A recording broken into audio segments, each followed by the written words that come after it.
If there are 5 things that you can tell people to do starting today that would significantly improve their sleep, what would it be? 5 things. All right. Number one, I would say exercise and meditation. Okay. I think that we are meant to move, and I know that you advocate that as well. We're meant to move. You don't want to exercise too late because that can disrupt sleep. So you want to get your exercise in the morning and then wind down with meditation at night. That's number one.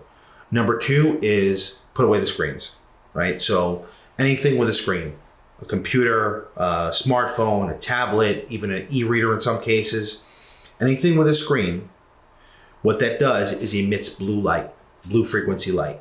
And what blue frequency light does is it tells our eyes, to tell our brain that the sun is out. And what that does, it shuts off melatonin, our own production of melatonin. Melatonin is a hormone the brain makes that lets us know it's time for sleep. So if you're inundating your eyes with screen time before bed, one of the things that's probably not going to get us produced as well as we want it to is melatonin, and that can inhibit sleep. So that's number two. Number three, I would say, is be wary of substances. So I call them the big three. That's alcohol, nicotine, and caffeine. Alcohol and caffeine we just talked about. Nicotine, I mean, people should be smoking anyway, but it's a stimulant. So anything around bedtime can disrupt sleep. Okay. Four, I would say consistency.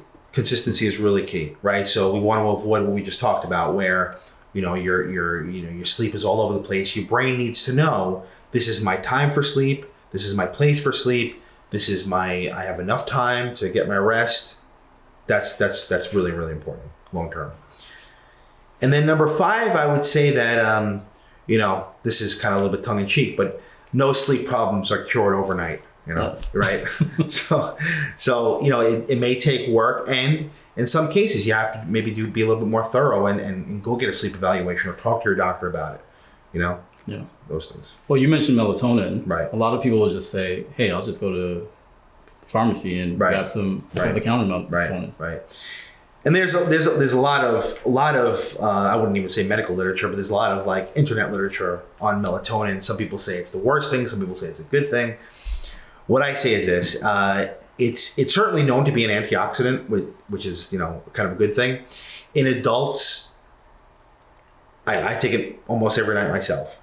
In adults, it's safe so long as we're not mixing and matching with other sleep aids, and we're not using it to cover something up. So for example, what I mean by that is, let's say somebody does have sleep apnea. I keep going back to that, right? And they say, I'm waking up, gasping, I'm snoring throughout the night. I'm going to pop, mega doses of melatonin and see what happens, and just try to sleep through it. That is not recommended, right? Melatonin has been shown to potentially cause hormonal changes in in children going through puberty or pre-puberty. So just got to be aware of that. A lot of pediatricians do recommend melatonin, but I just say you want to make sure you're talking to, somebody who's taking care of your child.